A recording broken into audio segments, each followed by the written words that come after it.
Hi friends, நீங்கள் பார்த்துட்டு ᴅᴏᴍᴍᴇᴛ NPS இப்போ நீங்கள் டிஸ்பிளே பார்த்துருக்கீங்க. இந்த மாதிரி சில சார் எப்படி நம்ம ஏப்ல ரெடி பண்ணி தான் அந்த வீடியோவில் பார்க்குறோம். இந்த வீடியோ வந்து ஸ்கிப் பண்ணாமல் பாருங்கள் ஃப்ரெண்ட்ஸ், அப்போ தான் நான் என்ன சொல்ல வரும் புரியும். நம்ம யூடியூப் சேனல் நீங்கள் புதுசாக இருந்தீங்கன்னா கீழே தெரியுற ரெட் கலர் சப்ஸ்கிரைப் பண்ணி கிளிக் பண்ணி சப்ஸ்கிரைப் பண்ணிட்டு கூட இருக்கிற பெல் ஐக்கானை கிளிக் பண்ணிட்டு ஆல்னு ஒரு நோட்டிஃபிகேஷன் இருக்கும், அதை செட் பண்ணி வச்சுக்கோங்க ஃப்ரெண்ட்ஸ். அப்போ தான் எப்பலாம் புது வீடியோ வந்து அப்லோட் பண்ணுவோம் உங்களுக்கு உடனுக்குள்ள ஒரு நோட்டிஃபிகேஷன் வந்துடும் ஃப்ரெண்ட்ஸ். வாங்க வீடியோவை ஸ்டார்ட் பண்ணலாம். அதுக்கு முன்னாடி ஏப்ளர் ஆப் வந்து டவுன்லோட் பண்ணாமல் இருந்தீங்கன்னா ஏப்ளர் ப்ரோவர்ஷன் லிங்க் வந்து டிஸ்கிரிப்ஷனில் கொடுத்துருக்கேன். அந்த லிங்கை கிளிக் பண்ணி நீங்கள் ஏப்ளர் ப்ரோவர்ஷனை வந்து ஆப் வந்து டவுன்லோட் பண்ணிட்டு ஓப்பன் பண்ணிக்கோங்க ஃப்ரெண்ட்ஸ். ஓப்பன் பண்ணோன்னா உங்களுக்கு இன்டர்ஃபேஸ் பார்த்தீங்கன்னா இந்த மாதிரி தான் இருக்கும். உங்களுக்கு டாப்பில் பார்த்தீங்கன்னா உங்களுக்கு பாக்ஸ் ஐக்கன் இருக்கும், அதை ப்ரெஸ் பண்ணிக்கோங்க. ப்ரெஸ் பண்ணிட்டு பாட்டமில் பார்த்தீங்கன்னா உங்களுக்கு லோடு ஃப்ரம் ஃபைல் இருக்கும், அதை ப்ரெஸ் பண்ணிட்டு நீங்கள் எந்த ஃபோல்டர் வந்து டெம்ப்ளேட் வந்து டவுன்லோட் பண்ணி வச்சிங்க அந்த ஃபோல்டர் வந்து ஓப்பன் பண்ணிட்டு இப்போ அந்த டெம்ப்ளேட் வந்து சூஸ் பண்ணிக்கோங்க. இப்போ நான் அந்த டெம்ப்ளேட் வந்து சூஸ் பண்ணிட்டு இப்போ வந்து அந்த டெம்ப்ளேட்டை வந்து கிளிக் பண்ணிக்கிறேன். இப்போ வந்து இதில் வந்து கிளிக் பண்ணோன்னா இந்த மாதிரி தான் எம்டியாக இருக்கும் உங்களுக்கு. இதில் எப்படி நம்ம சேஞ்ச் பண்ணுறது பார்த்தீங்கன்னா இந்த டெம்ப்ளேட்டில் வந்து டாப்பில் பார்த்தீங்கன்னா உங்களுக்கு பாக்ஸ் ஐக்கன் பக்கத்தில் வந்து பென்சில் ஐக்கன் இருக்கும், சென்டரில் வந்து அதை ப்ரெஸ் பண்ணிட்டீங்கன்னா லெஃப்ட் சைடு இந்தமாதிரி ஆப்ஷன்ஸ்லாம் ஓப்பன் ஆகும். இதில் ஃபஸ்ட்டாக ஒரு இமேஜ் இருக்கும், அது வந்து நம்ம பேக்ரவுண்ட் இமேஜ். இப்போ நான் அதை ப்ரெஸ் பண்ணிக்கிறேன். ப்ரெஸ் பண்ணிட்டு ரைட் சைடு பார்த்தீங்கன்னா உங்களுக்கு வந்து ஜென்ரல் ஆப்ஷன் இருக்கும், அதை ப்ரெஸ் பண்ணி விட்டு இதில் வந்து விசில் வந்து டிக் பண்ணிக்கலாம், செக் பண்ணிக்கோங்க. இதில் தான் நம்ம வந்து ஆட் பண்ண போகிறோம். இப்போ நெக்ஸ்ட் ஒன் பார்த்தீங்கன்னா அதுவும் ஒரு பேக்ரவுண்ட் இமேஜ் தான். இதை வந்து ஃபுல் ஸ்க்ரீனில் வந்து உங்களுக்கு பேக்ரவுண்ட் இமேஜ் வந்து செட் ஆகும். இதில் வந்து பார்த்தீங்கன்னா உங்களுக்கு வந்து அந்த ஸ்க்ரீனுக்குள்ளேயே அடங்கும், அந்த ஃப்ரேம் இருக்குது பார்த்தீங்கன்னா அதுக்குள்ளேயே வந்து உங்களுக்கு இமேஜ் வந்து அடங்கும். நான் உங்களுக்கு வந்து இமேஜை வந்து ஆட் பண்ணி காட்டுறேன் உங்களுக்கு. இப்போ நான் ஃபஸ்ட்டு வந்து ஃபுல் ஸ்க்ரீனை வந்து ஆட் பண்ணி காட்டுறேன். இப்போ அதை ப்ரெஸ் பண்ணிட்டு ரைட் சைடு பார்த்தீங்கன்னா உங்களுக்கு இன்னொரு இமேஜ் இருக்கும், அது ப்ரெஸ் பண்ணிட்டு இப்போ கஸ்டமில் பாக்ஸனை கிளிக் பண்ணிட்டு இப்போ பிக் இமேஜ் கொடுத்து நான் வந்து அந்த இமேஜை வந்து ஆட் பண்ணிக்கிறேன். எந்த ஃபோல்டரை வச்சுருக்கணும் அந்த ஃபோல்டர் வந்து ஓப்பன் பண்ணிவிட்டு இப்போ வந்து அந்த இமேஜை வந்து ஆட் பண்ணிக்கிட்டேன்.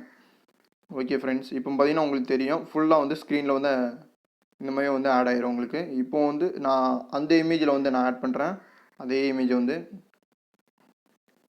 இப்போ நான் இந்த இமேஜை வந்து இதில் வந்து ஆட் பண்ணிட்டேன். இப்போ நான் அதை வந்து விசில் வந்து டிக் எடுத்து விட்டுறேன். டிக் எடுத்துவிட்டு அதில் மட்டும் எனேபிள் பண்ணி வச்சுருக்கிறேன். இப்போ பார்த்தீங்கன்னா தெரியுது உங்களுக்கு அந்த ஃப்ரேம்குள்ளே மட்டும் தான் அந்த இமேஜ் வந்து அடங்கும். உங்களுக்கு எது வந்து உங்களுக்கு கம்ஃபர்டபுளாக இருக்குதோ அதை வந்து நீங்கள் சூஸ் பண்ணி வச்சுக்கோங்க. இப்போ நான் வந்து ஃபுல் ஸ்க்ரீன் வச்சுக்கிறேன், இதை வந்து ஆஃப் பண்ணிடுறேன். ஃபுல் ஸ்க்ரீன் வச்சுட்டு இப்போ டிக்கப் பண்ணி வரேன். இப்போ நான் வந்து ஃபுல் ஸ்க்ரீன் வச்சு டிக் பண்ணி விட்டுறேன். இந்தமாரி விசுவல் வந்து டிக் பண்ணி விட்டிங்கன்னா உங்களுக்கு வந்து ஃபுல்லாக வந்து கவர் ஆகிடும் இந்த இமேஜ் வந்து. இப்போ அதுக்கடுத்து நெக்ஸ்ட் ஒன்று பார்த்தீங்கன்னா பிளர் ஆஃப் இட் வந்து உங்களுக்கு பார்ட்டிகல்ஸ்க்கு உண்டான பிளர் ஆஃப் இட் அது.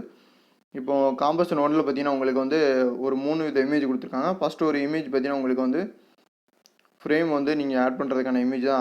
ஆல்ரெடி பார்த்தீங்கன்னா தெரியும் உங்களுக்கு விசுவலாக காட்டுறேன். ஃப்ரேம் ஆட் பண்ணுறதுக்கான இமேஜ் தான் இது. உங்களுக்கு ஆல்ரெடி வந்து ஆட் பண்ணி தான் இருக்குது, நீங்கள் ஆட் பண்ண தேவையில்லை. அதுக்கடுத்து நெக்ஸ்ட் ஒன்று பார்த்தீங்கன்னா உங்களுக்கு ஜிஃப் இமேஜ் வந்து ஆட் பண்ண வேண்டியிருக்கும், பட்டர்ஃப்ளை இமேஜ். அது எப்படி நம்ம ஆட் பண்ணணும் பார்ப்போம். அதுக்குண்டான லிங்க் உங்களுக்கு டிஸ்கிரிப்ஷனில் கொடுத்துட்டேன், நீங்கள் டவுன்லோட் பண்ணிக்கலாம் ஃப்ரெண்ட்ஸ். இப்போ அதுக்கடுத்து நெக்ஸ்ட் ஒன்று பார்த்தீங்கன்னா உங்களுக்கு இன்னொரு இமேஜ் இருக்கும், ரைட் சைடு வந்து அந்த இமேஜ் வந்து கிளிக் பண்ணிவிட்டு கஸ்டம் பாக்ஸனை கிளிக் பண்ணிட்டு இப்போ வந்து பிக் இமேஜ் கொடுத்து நீங்கள் அந்த ஜிஃப் இமேஜ் எந்த ஃபோல்டர் வச்சுருக்கீங்களோ அந்த ஃபோல்டர் வந்து ஓப்பன் பண்ணிட்டு இப்போ உங்கள் ஜிஃப் இமேஜ் வந்து ஆட் பண்ணிக்கோங்க.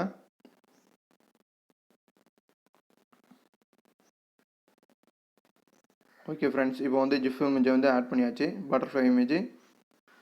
இந்த மாதிரி அதுக்கடுத்து நெக்ஸ்ட் ஒன்று பார்த்தீங்கன்னா உங்களுக்கு இன்னொரு இமேஜ் இருக்குது, அந்த இமேஜை வந்து ப்ரெஸ் பண்ணிக்கோங்க. ஆல்ரெடி வந்து உங்களுக்கு இமேஜில் வந்து ஆட் பண்ணி தான் இருக்குது. நீங்கள் எப்படி வந்து விசுவல் பண்ணணும்னு நினச்சிங்கன்னா ரைட் சைடு பார்த்தீங்கன்னா உங்களுக்கு ஜென்ரல் ஆப்ஷன் இருக்கும், அதை ப்ரெஸ் பண்ணிட்டு இதில் வந்து விசுவல் வந்து டிக் பண்ணாமல் இருக்கும், டிக் பண்ணி விட்டுக்கோங்க. உங்களுக்கு ரைட் சைடு பார்த்தீங்கன்னா உங்களுக்கு தெரியும் இந்த மாதிரி உங்களுக்கு கார்னரில் வந்து ஆட் ஆயிரும். இந்த மாதிரி நீங்கள் வந்து ஆட் பண்ணிக்கலாம். பிளர் ஆஃப் இட்டை வந்து எதுவும் சேஞ்ச் பண்ண நினச்சிங்கன்னா மேலே வந்து பிளர் ஆஃப் இட்னு ஒரு ஆப்ஷன் இருக்குது பார்த்தீங்கன்னா, அதை ப்ரெஸ் பண்ணிட்டு இதில் வந்து பிளர்னு ஒரு ஆப்ஷன் இருக்கும், அதை ப்ரெஸ் பண்ணிட்டு இதில் பிளர் ரேடியஸ் வந்து இன்க்ரீஸ் பண்ணி வச்சுக்கலாம். அந்த பட்டர்ஃப்ளை இமேஜுக்கு கொஞ்சம் பிளர் தேவைப்படுச்சுன்னா நீங்கள் வந்து இதில் வந்து அட்ஜஸ்ட் பண்ணி வச்சுக்கலாம். இப்போ நான் இந்த அளவுலேயே வச்சுறேன். ஓகே ஃப்ரெண்ட்ஸ், இந்த வீடியோ பிடிச்சிருக்குன்னு நினைக்கிறேன். இந்த வீடியோ பிடிச்சிருந்தால் லைக் பண்ணுங்கள், மறக்காமல் உங்கள் ஃப்ரெண்டோட ஷேர் பண்ணுங்கள். நம்ம சேனல் இன்னும் சப்ஸ்கிரைப் பண்ணாமல் இருந்துச்சுன்னா கீழே இருக்கிற ரெட் கலர் சப்ஸ்கிரைப் பண்ணி கிளிக் பண்ணி சப்ஸ்கிரைப் பண்ணிட்டு கூடவே இருக்கிற பெல் ஐக்கானை கிளிக் பண்ணிட்டு அதில் ஆலில் ஒரு நோட்டிஃபிகேஷன் இருக்கும், அதை செட் பண்ணி வச்சுக்கோங்க ஃப்ரெண்ட்ஸ். அப்போ தான் எப்பலாம் ஒரு புது வீடியோ அப்லோட் பண்ணணும் உங்களுக்கு உடனுக்குள்ள நோட்டிஃபிகேஷன் வாங்க ஃப்ரெண்ட்ஸ். நெக்ஸ்ட்டு ஒரு நல்ல கிரேஷன் வீடியோவில் சந்திப்போம். தேங்க்யூ ஃபார் வாட்சிங்.